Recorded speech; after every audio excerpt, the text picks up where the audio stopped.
తెలంగాణ నీటి ప్రయోజనాల పరిరక్షణే లక్ష్యంగా రాష్ట్ర ప్రభుత్వం న్యాయ పోరాటాన్ని ఉధృతం చేసింది.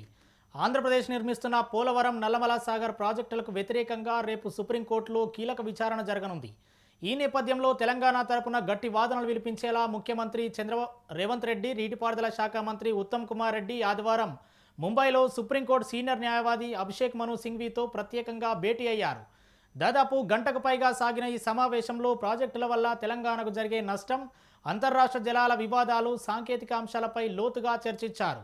రేపు సర్వోన్నత న్యాయస్థానంలో జరిగే విచారణలో రాష్ట్రవాణిని బలంగా వినిపించేలా దిశానిర్దేశం చేశారు.